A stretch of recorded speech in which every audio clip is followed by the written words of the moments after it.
Good morning, everyone. Welcome to a special town hall with Chancellor Sam Hawgood in conversation with House Speaker Nancy Pelosi. It's my pleasure to introduce Chancellor Sam Hawgood. Thank you, Lisa, and good morning, everyone. I'm greatly honored this morning to introduce the Speaker of the United States House of Representatives and the representative of California's 12th District, the Honorable Nancy Pelosi, to join us at UCSF this morning. Speaker Pelosi, thank you so much for joining us as you juggle the many competing demands on your time during this uncertain and unprecedented moment in our nation's history. We at UCSF have been so proud to have such a principled and experienced leader represent us in Washington for so many years. Never more so than now, as our nation faces a global health emergency, an economic crisis, and a long overdue racial reckoning. Here in California, we have also been challenged with devastating wildfires, all pointing to the adverse effects of climate change. As we go forward together to address these challenges, we know your trademark skill, courage, strength, and resolve will help us through. UCSF will continue to do our part to prevent, detect, trace, and treat COVID-19 while driving forward with new discoveries to help the nation. And we hope that you will continue to call on us to partner with you in your legislative efforts. We are here to help in any way possible. I know I speak for the entire UCSF community when I say thank you for being here today. We are looking forward to hearing more about your leadership in the face of this pandemic, lessons learned during your long tenure in the House of Representatives, and how we can be helpful advocates for science and health policy in the months ahead. Speaker Pelosi, I welcome you to make a few opening remarks.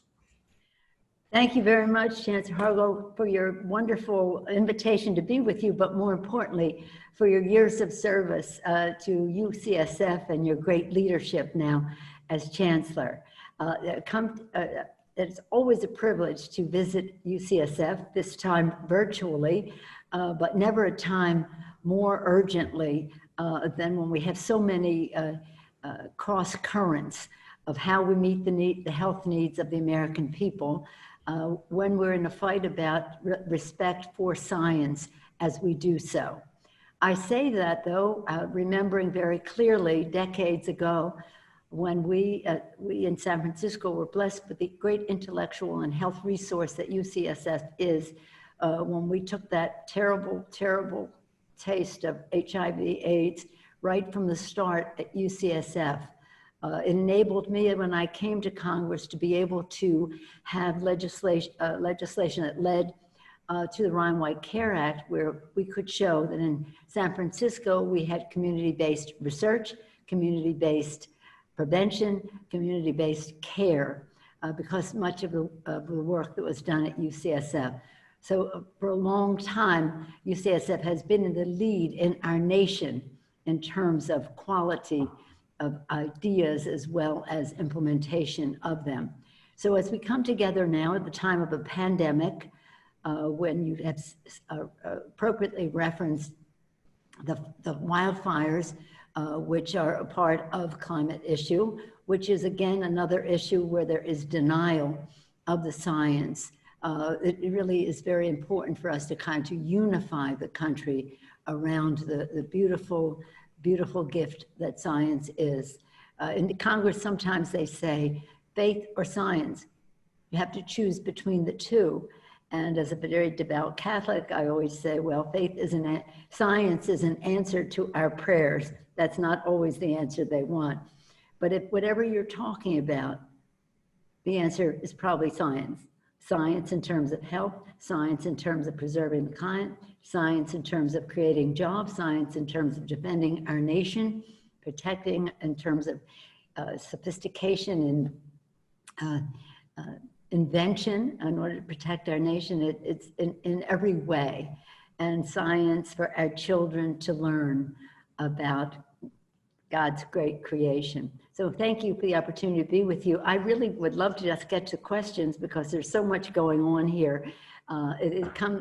Especially coming at a time when our state is suffering from these fires the size of the Grand Canyon, the size of the state of Rhode Island, the size of Rhode Island. And we must, at the same time as our Gulf Coast is being hit by hurricanes, again, we must address the climate crisis, and we can only do that through science, science, science, and science. So with that, again, I welcome the opportunity to be with you. We have talked over the years about many of the aspects of Congress and UCSF. I'm so proud, Jackie Spear and I share the representation of UCSF in the Congress, and we're proud to do so. We're very proud of our Mayor Breed in San Francisco and what she is always doing, but now in terms of addressing the pandemic. And we're very proud of Governor Newsom and how he is leading us statewide. We're not so proud about how we are being led the executive branch on the national level, but we are ever hopeful and prayerful that we can get them on the right track. We can talk more about that depending on your questions. But with that, again, I thank you for the opportunity to be with you today. I'm so proud to be associated in any way with UCSF, and I thank you for your leadership in terms of the good health of our community, the intellectual resource that you are to the world, and the job creator that you are for our region as well. So again, thank you, and I welcome any questions you may have. Let me thank Mark. We've worked over the years together, and I look forward to Francesca's questions as we go forward. Thank you, Sam. Well, thank you, Madam Speaker. And you can see from the grayness outside the window here at Mission Bay that we still have quite a bit of smoke, but I think it's more fog than smoke this morning, so that's a good sign. I'm so pleased that you opened your remarks with a reference back to the early 80s when we faced together the HIV/AIDS pandemic. At that time, it was also difficult to get a coordinated national response. And I'm very proud that UCSF and San Francisco led the way, and it's been very helpful for us in this pandemic. But can you comment a little bit more on why lessons were not learned and we're still facing difficulties in coordinating a national U.S. response to COVID-19? I'm trying to be, I want this not to be a political conversation, try to be as, shall we say, evidence-based as possible. And the evidence is that there was denial when this pandemic first descended upon us. There was denial, it was called a hoax. That delay, denial, and distortion of what it was set us back. The lack of proper testing from the start was again another setback.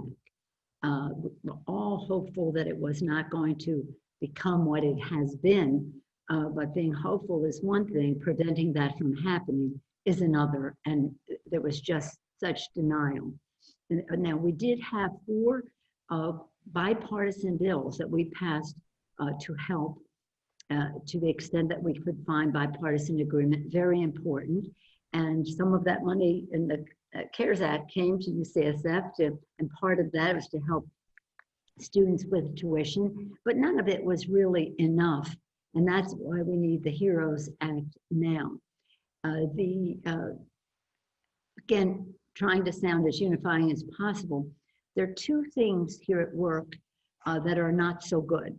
One is an anti-science attitude, and the other is an anti-governance attitude.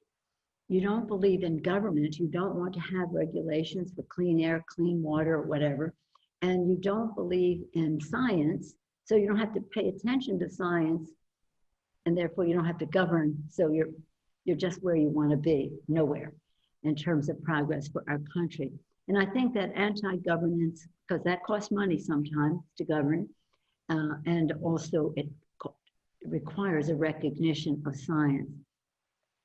So let's just hope that rather than looking back, that we can look forward and hope that the public awareness of all of this will take us to a place where we have unity around science. Now, the last couple of days have not been good. Administration came forward with an exaggeration of what the initiative that the FDA put forth with a emergency use authorization, exaggerated by the commissioner, walked back by the commissioner. But hopefully that will be something that is a red light, a flashing light that says when we go forward with other therapies or with a vaccine, God willing, and soon we pray, that they will not be fast and loose with saying to the scientists, we know efficacy and safety are your requirements. We have another one that trumps that. It's called speed. Well, if speed is not in the end, we want it as soon as we can possibly have it be efficacious and safe, not one day sooner than that, but not one day later than it is and can meet the needs. So again, governance, anti-governance, anti-science, that was part of it. And it's really, I do practice medicine on the side as a grandmother and mother. Without benefit of diploma, I'm always giving people medical advice free of charge, whether they ask for it or not. I'm only now moving into the mental health sector. So I cannot explain to you the mentality that is at work that chose to go this path. But hopefully, the more, I have Abraham Lincoln behind me here. He said, public sentiment is everything.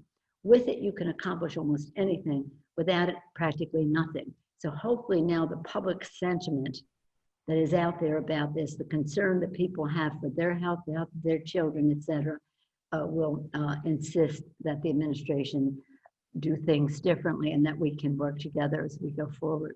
It should be unifying. It shouldn't be divided. Right. Well, if the regents of the university changed their policy and allowed us to give out honorary degrees, we would be more than happy to give you an honorary degree in medicine or nursing or any other health profession. I will virtually accept that. Thank you. Okay, great. In terms of advocacy for science, the great research universities of the country and academic medical centers across the country obviously stand up for science every day. And we, since the turn of the year, really have turned our research might to this new virus, and incredibly exciting things are coming out of the labs here at UCSF, as well as other universities across the country. History tells us that COVID-19 will definitely not be the last pandemic that we experience in our lifetimes. And I've been thinking and speaking to my peers across the country how we could perhaps create a more unified research university academic response in working with the federal government to prepare the country for what we know will come. And any thoughts that you have on that approach as a supplement to the wonderful agencies such as the FDA and the CDC, how universities could help the federal government and the people of the country as we prepare for the inevitable next time?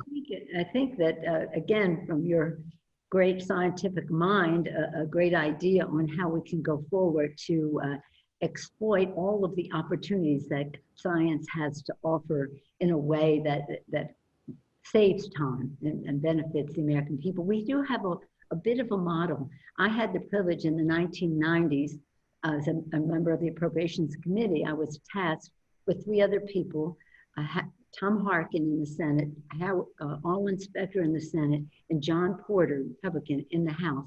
The 4 of us were tasked to double the NIH budget over 5 years. We didn't know if we could do it, but we knew we had to start.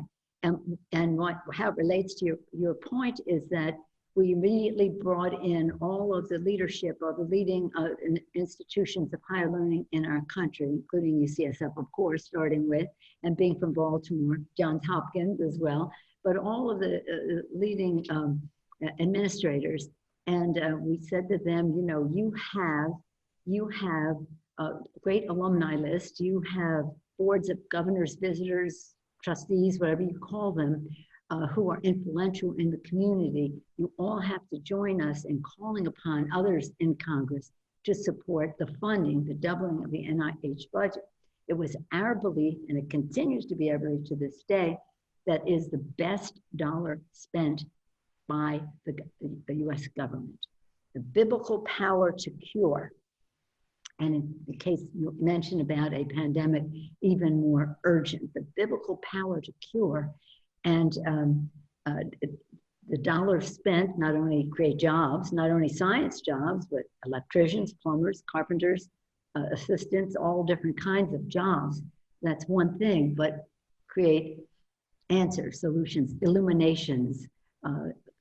So with that, we also doubled National Science Foundation, the rest recognizing the connection between the hard sciences and the ability to enlarge, to magnify, to compute, to help us get quicker down the road, Genome Project and other things.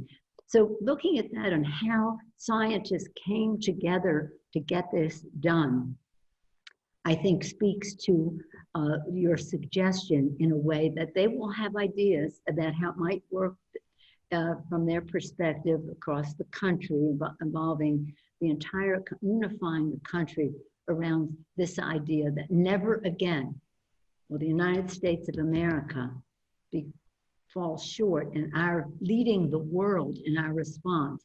We had some of this in the Obama administration, which was dismantled in the Trump administration. Don't ask me why, I don't know. But nonetheless, we even have to go well beyond that. And what you called for is brilliant, it's exciting, and I think it would excite leaders. Now, you are exceptional, but leaders in your field around the country. I look forward to working with you to get that done. And if that requires any legislative action, let's do that. But it certainly will require legislative funding. So I look forward to working with you on that. It's so necessary, right? I mean, it's so obviously necessary. And thank you for that brilliant suggestion. Well, thank you for your support. And thank you for the HEROES Act that you pushed through, and the support for the NIH in that act, and also the support for caregivers. One of the real existential challenges that we're seeing evolve here at UCSF, and I suspect is true around the country, is that we are potentially at risk of losing a generation, particularly of early career women faculty in the research community. As a parent and grandparent, you understand the pressures that caregivers are feeling as a result of COVID-19, and it's been particularly impactful on our early career women faculty. And we're trying to see what we can do alone here at UCSF to preserve a generation of brilliant scientists. But I wonder if you have any thoughts that the federal government might be able to help there as well. Well, there has to be a recognition that UCSF long ago recognized that the need to grow the talent, involve women, diversity in the ranks, to have the benefit of all of that thinking. And I remember in the past when we've had budget challenges coming to UCSF and meeting not only with your leading scientists, but the folks who worked with them, and how they saw their career paths just demolished by the fact that we would not have the federal funding that would be necessary to support. The money is really important in this because we don't fund as many grants as we should.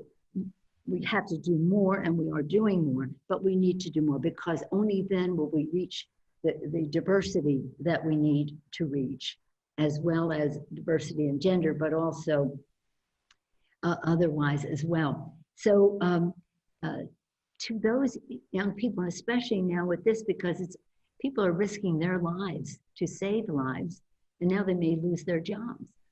For them to go to work, they may have to risk their lives and bring something home to their children. Their children cannot go to school because of the actual is not happening, it's mostly virtual. Then how are they going to go to work unless we support them with childcare? So we are making a massive investment in childcare, actually in the HEROES Act, we have about $55 billion, $55 billion.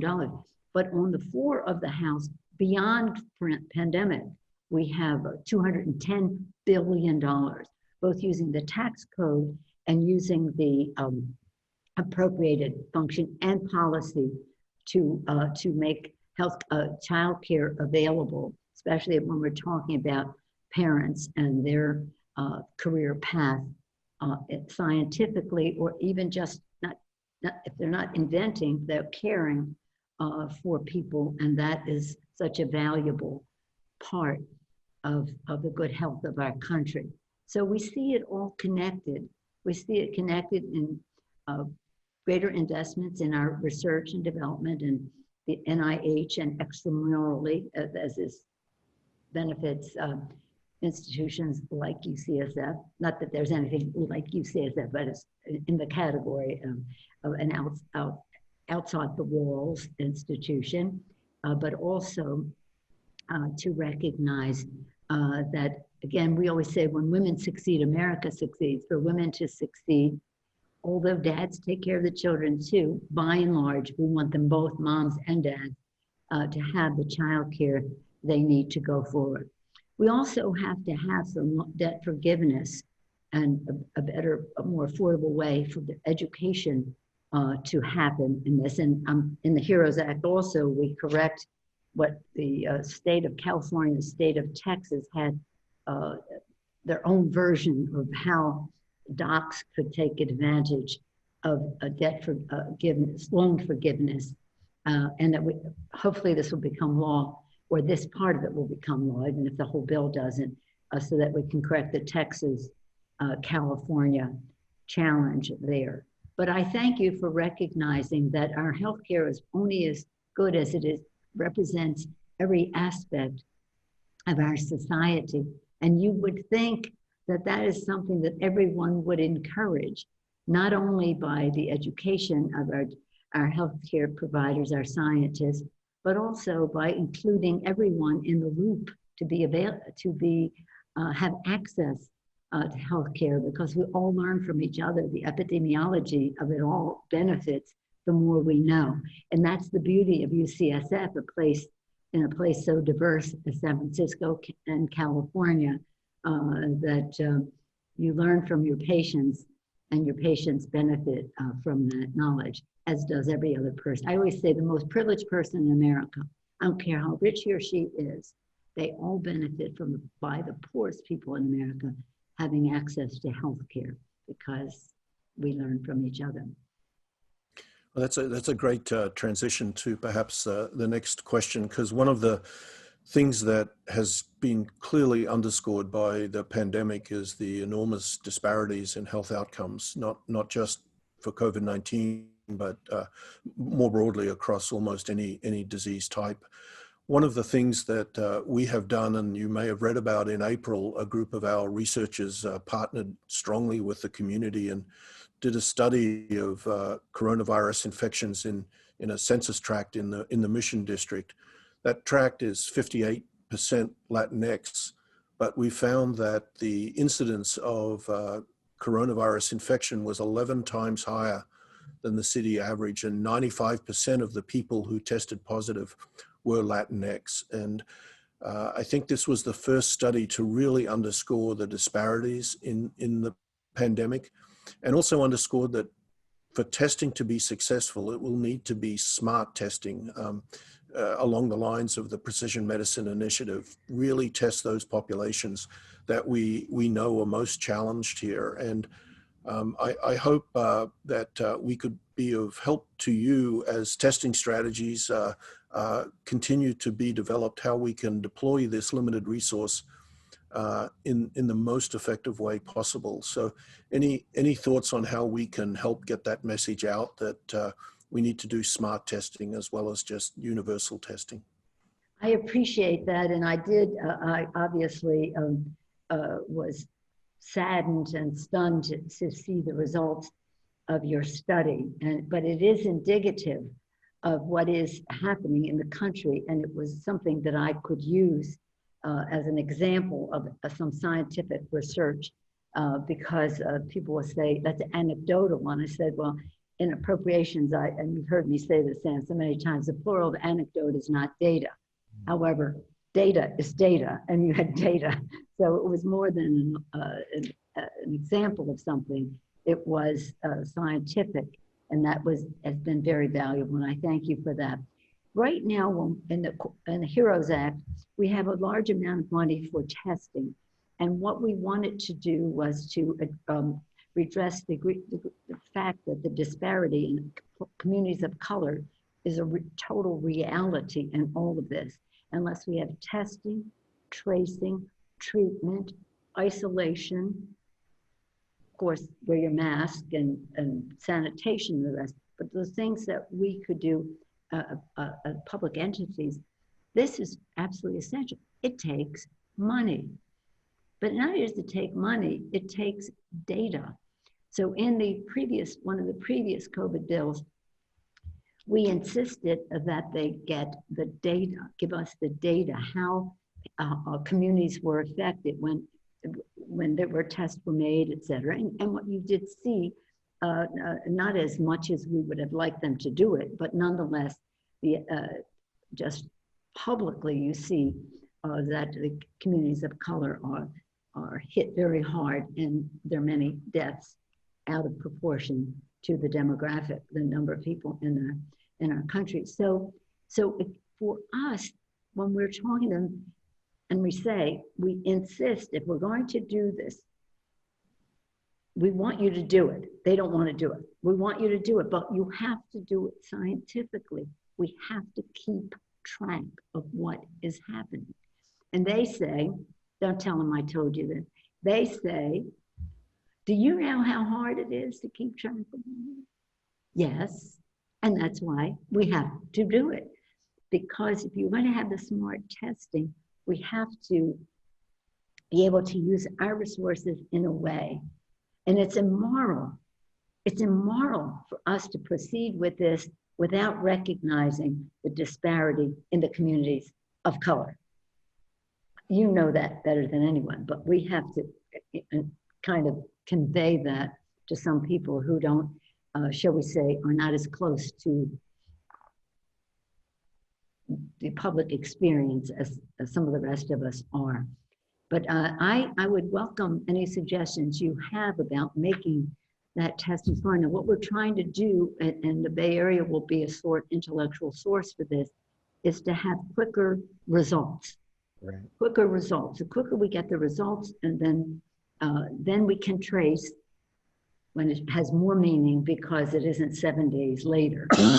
So the testing and the tracing, and then the treatment. Now they say to us, testing is overrated. Oh, really? Tracing is hard to do. Yeah. How are we going to do the treatment if we don't know? So we have to quantify it all. And again, we want it to have, to use your word, the precision of exactly who is impacted and how we can help. And one of the big pieces of this is also the isolation of keeping people separate once they are diagnosed. Because I work someplace, I'm afraid to get tested because if I do, I might lose my job, or how am I going to go home, and all of that. It takes money, but it saves lives and stops the spread. We just have to recognize that if we're going to crush this virus, which we must do, that it is going to take resources scientifically spent, again, with the data to see the results of what is working, so that we can, again, make sure and be ready for when there is a vaccine, God willing soon, or therapies, that they just don't go to, shall we say, the whitest, richest people that anybody knows, but they go to everyone in our community. It is, it's something we have to pray over, because not everybody, shall we say, has the benefit of having UCSF in their district and understanding that you can save a lot of time, money, and lives if you start from a scientific basis. Well, thank you. Thank you for that understanding and leadership. I'm going to ask just one more question before I hand it over to Vice Chancellor Vega for taking questions from the audience. And this is perhaps a little more personal. You've been in Congress now for many decades and have seen many different leaders, leadership style, role models, anti-role models. Could you comment briefly on how your approach to leadership has changed over time and what lessons you found are most useful for aspiring leaders? Well, for aspiring leaders, I would say the best advice I ever received, Sam, was, Mr. Chancellor, is to be yourself. Be yourself. Authenticity is everything in what we do. You know that scientifically. But authenticity and be who you are. And there's nobody like you. You are the unique you can make your special difference.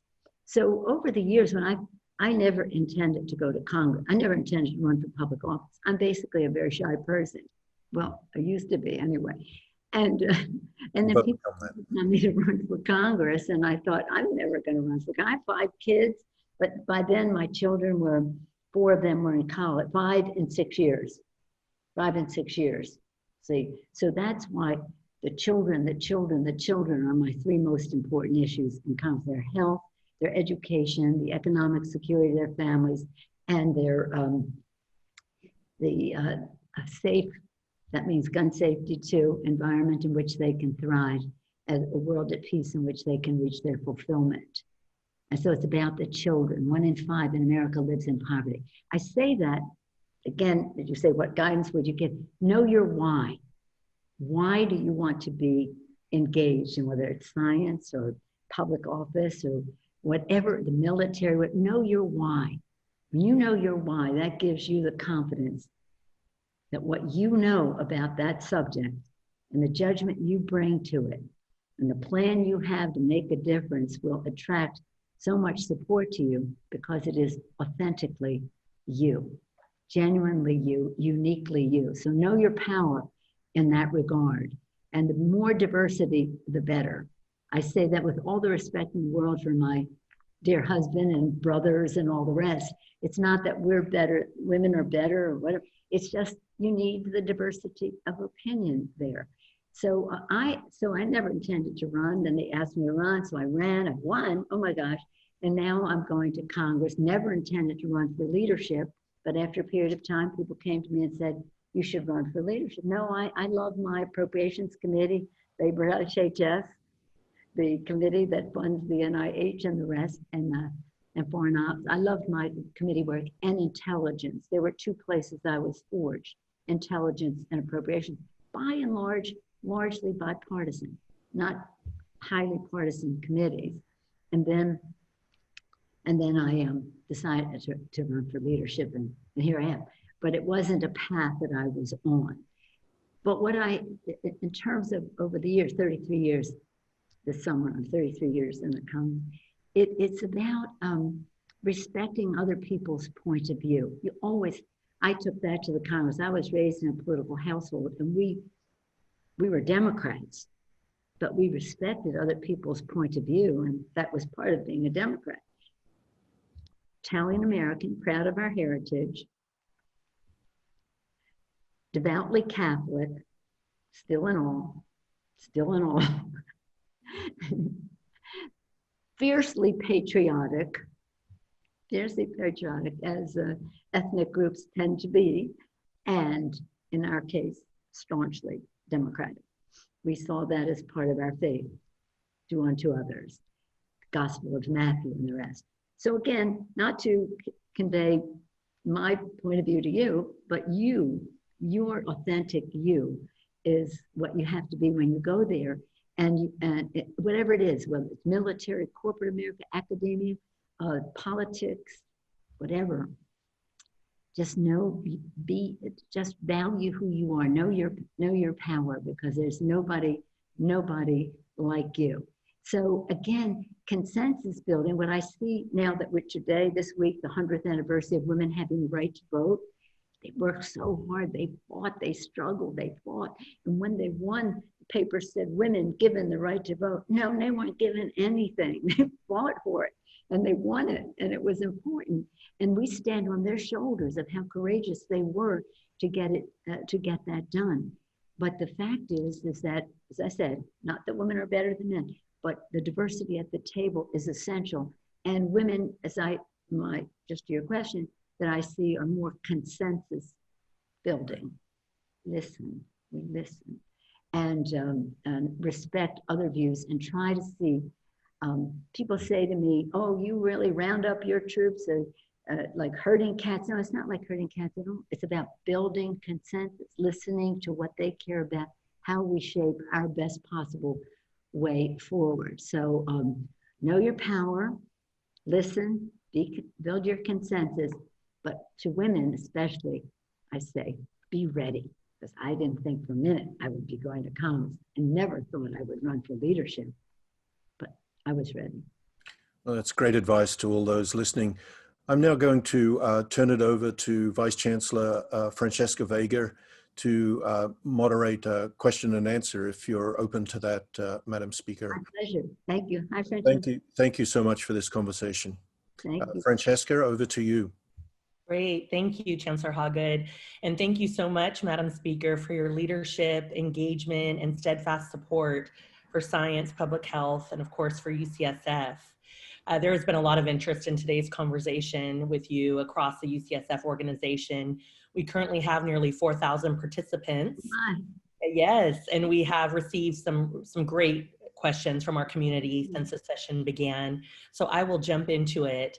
We will start with a question from Melissa Trong, who is beginning her 6th year in the developmental and stem cell biology program here at UCSF.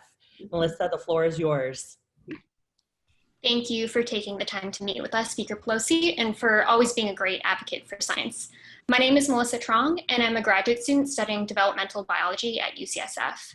And my research looks at how cells send and receive signals during embryonic development and how those signals can really go awry in cancer and disease states. And I do this research in what's called a wet lab, which means that my experiments must be done in the lab with cells and mice. When COVID-19 forced labs at UCSF to shut down, researchers had to immediately scrap experiments, stop breeding mice, and freeze down their cells. As the labs slowly reopen, it will take months to get these experiments back on track and recover from the shutdown. However, we're also facing a whole new set of challenges. With labs operating at 25% capacity, incoming graduate students are not able to learn experimental techniques and rotate in lab. Senior graduate students and postdoctoral researchers are unable to find jobs due to university hiring freezes. In particular, those with young children at home are really struggling to juggle childcare and the demands of research. All of this to say that trainees and early career researchers are acutely impacted by this pandemic. And vital research on topics like cancer, neurodegenerative disorders, and heart disease have been delayed, and trainees will have to stay longer in labs, putting additional strain on NIH grants. My question is this: as you continue to negotiate with the Senate and administration for additional COVID-19 funding, is there support for increasing research funding to ensure a robust recovery for the American research enterprise and assistance for early career scientists? Thank you for your question and for your sad but clear description of the challenge that the pandemic places in terms of research and the opportunity for everyone to participate because of labs being shut down or lack of childcare and the connection of all of that. Let me just say that as we have been saying, science is the only way we're going to crush this virus. So we have to make up for whatever loss there is. And in the HEROES Act, we have $4.7 billion in part for the National Institutes of Health, in part to make up for the lost research. We want supplements for research grants and contracts affected by COVID-19, emergency relief for emergency support personnel.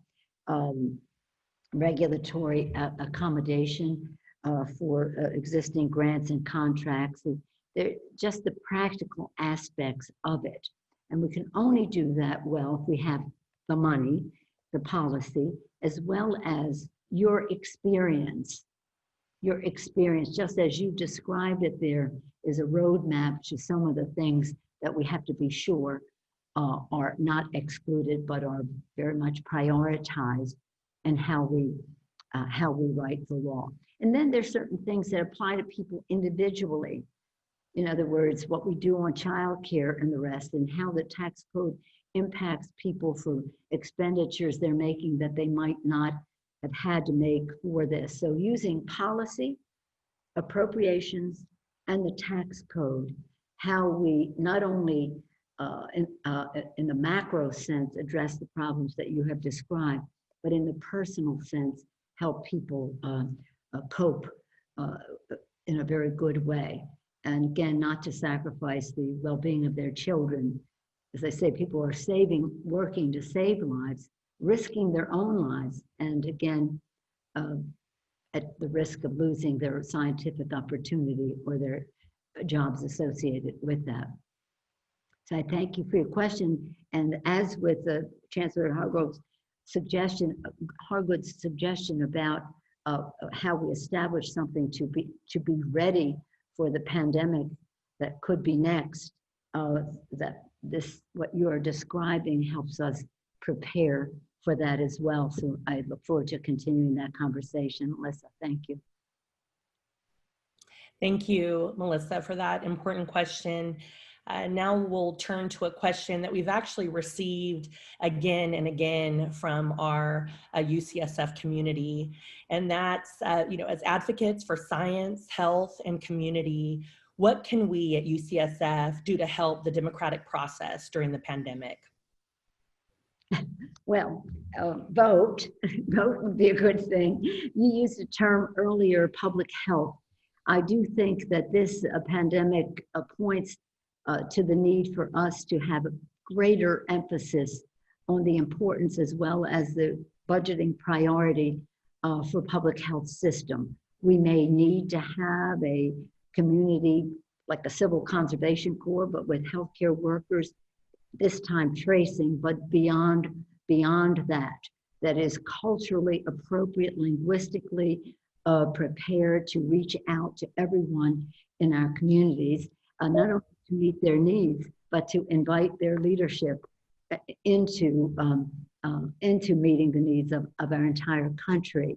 And so I would say that, again, if you wanted to find something that was everything, it was about health, it was about jobs, it was about children and their future, it was about a sense of community, it was about recognition of the beautiful diversity. I always say of San Francisco, the beauty is our mix. In my Congress, I say our diversity is our strength, our unity is our power. You can't have unity unless you respect all of the elements of that diversity. So I would say right now, the most important thing is for people to vote and to do so early enough so that their vote is counted as cast. We're having a fight in the COVID and the HEROES Act over the census and how that count will take place and the timing of it and the timing of the reporting of it. So there's some elements right now, without sounding partisan, I'm just giving a civics lesson here, where there is not a full appreciation of why we need to have an honest count in terms of our census and why people shouldn't be afraid to sign up because of some statements that are made by some, and why we have to have an honest count in our election so that it is legitimate and that we have to ignore fear-mongering that says we're going to not be able to deliver your mail on time. Don't pay attention to that. Just vote early. Just vote early. Again, know your power in all of this. And again, if there's one thing that would emerge from this, in addition to what the Chancellor suggested, which is excellent, excellent. I can't wait to get to work with him on this, as well as what Melissa was saying, or the ramifications of all of this, is your comments about the public health service and how important that is. But for that to succeed, we have to have public policy in place. And for that to happen, people who are running for office have to hear from their constituents why this is important and hold us all accountable for that. I see Mark on the line. Yes, Speaker Pelosi, I'm here to officially thank you for taking time with us today on behalf of the nearly 4,000 people, but really on behalf of all of us at UCSF, this whole community, the Bay Area, the state, the nation. We're so grateful for your leadership.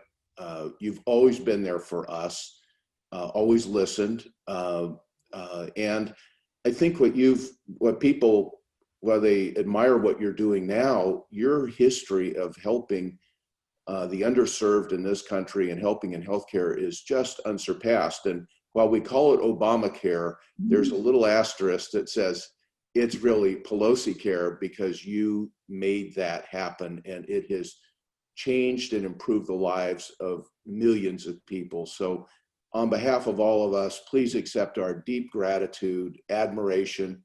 We sleep better at night knowing you're there. So thank you, Speaker Pelosi. I appreciate your saying that, and none of what would have happened without the courage of my House Democrats, but none of it would have happened without the intellectual resource that you are at UCSF, and I thank you for that, and your recognition that our diversity is our strength in our community, and how we learn from each other, but how we need to serve each other as well. Right now, we're fighting for the Affordable Care Act in court. We're fighting for pre-existing conditions. We're fighting for all of that. So the fight never ends. But at the same time, we're figuring out how we could expand the bill come January. And we'll be in touch with you, as we are constantly, to see what suggestions you all have. I thank all of you for what you do. God has blessed you with the intellectual curiosity and capacity to follow your dreams, and in doing so, in a scientific path, to make a difference, to make progress for our nation. And so to UCSF, I say thank you. And to the women out there, congratulations, 100 years since we've had the vote. We now have to use the vote to make a difference so that we can improve the world for the children. Thank you, Mark. Thank you, Sam. Thank you, Francesca. Thank you. Thank you, Speaker Pelosi. I'm going to ask as you leave us, Speaker Pelosi, I'm going to ask the rest of the participants to hang on for a little bit. We have a few other items we want to cover today. So let me just go to that very quickly. I think we have time for Keith Yamamoto, our special advisor to the Chancellor on Science Policy and Strategy, and Natalie Albert, our Executive Director for Federal Government Relations, to give you a quick overview of our federal government priorities. But there's one thing I want to ask all of you who are watching this, how you can get engaged in something that's really important. It's local, it affects us at UCSF.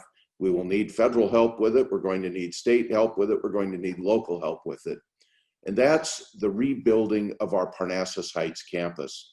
We are entering a critical phase in the comprehensive Parnassus Heights plan. As you will hear about, it includes a hospital, research buildings, really the modernization and turning our campus into a true, beautiful campus. But we need everyone to get engaged now. This will be going to the regents for action in early 2021.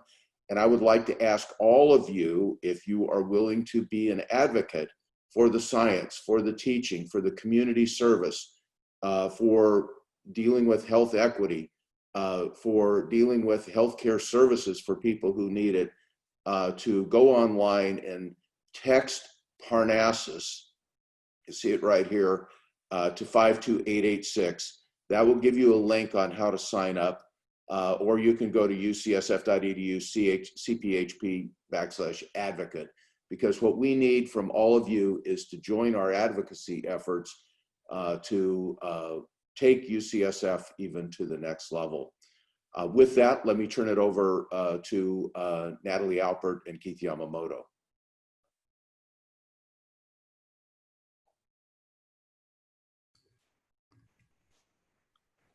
Hello, everybody. I'm Natalie Alpert. I handle federal government relations for UCSF.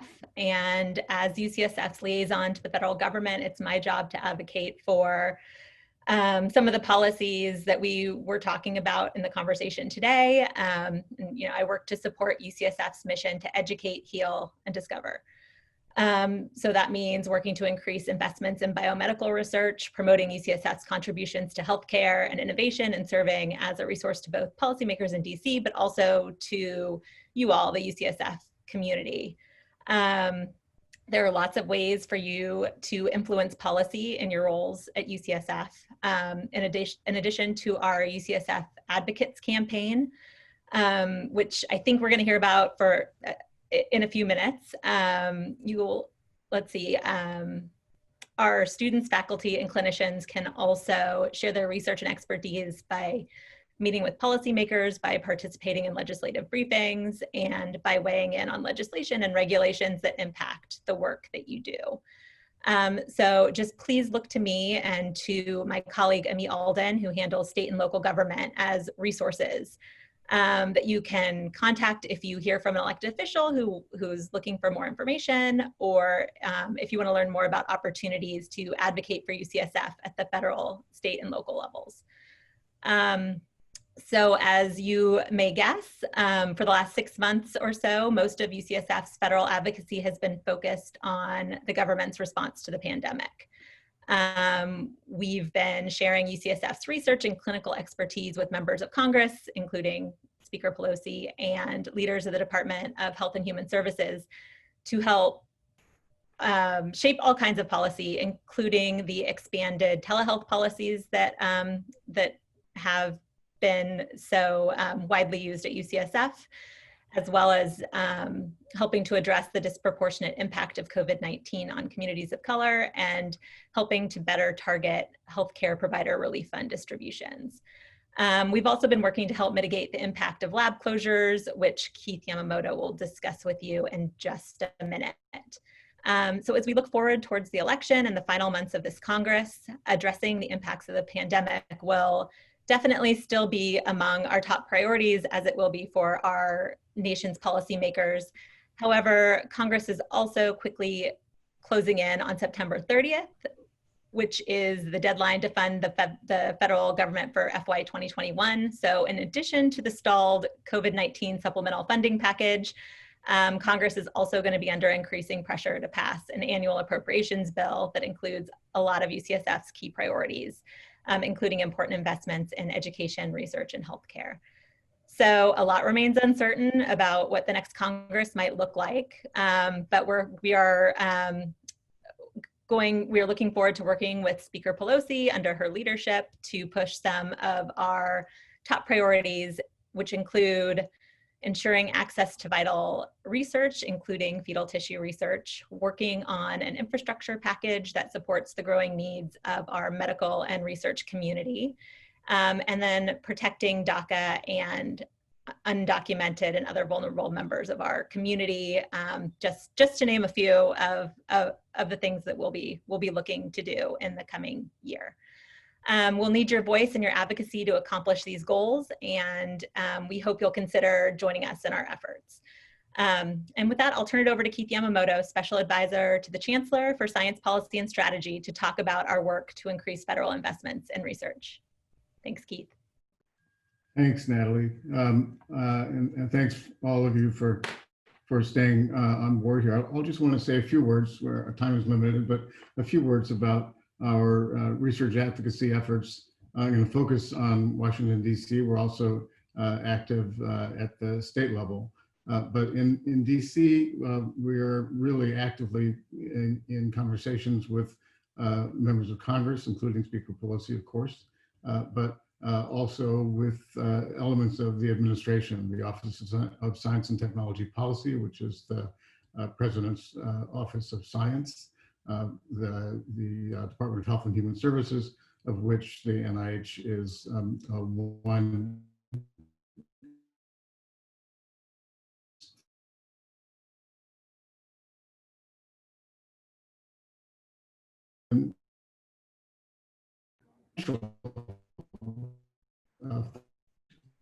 to respond to Melissa Trong so well documented in her question to the speaker.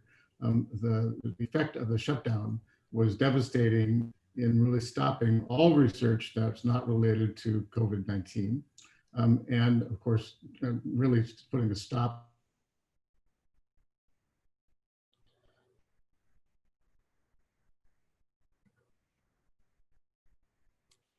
So unfortunately, it looks like we lost Keith. So what I would like to do real quickly, unless Keith can rejoin us, we have just a few minutes left. I wanted to just very briefly, of course, thank Natalie and Keith. I'm sorry that we lost Keith. And I wanted to thank all of you for joining us here today for this very important discussion. This was just a snapshot of the advocacy priorities that we have in front of us. Now is the ask of all of you, and that's ensuring that our voice is indeed heard, and we are aware of all of the opportunities that we have within the UCSF community to get engaged. So make sure you check your voter registration and you update that information. We also have a couple of upcoming virtual events that I think would be very helpful. I want to ensure that you are educated and well-versed on the priorities, some of what you heard today, and other ways that we can engage to ensure that UCSF voice is heard. We need to vote early and safely, of course. So here's some information for you. I want to acknowledge Allie Jones, who is part of the Community and Government Relations team and is managing the various voter engagement efforts across the UCSF organization. Thank you, everybody. We appreciate it.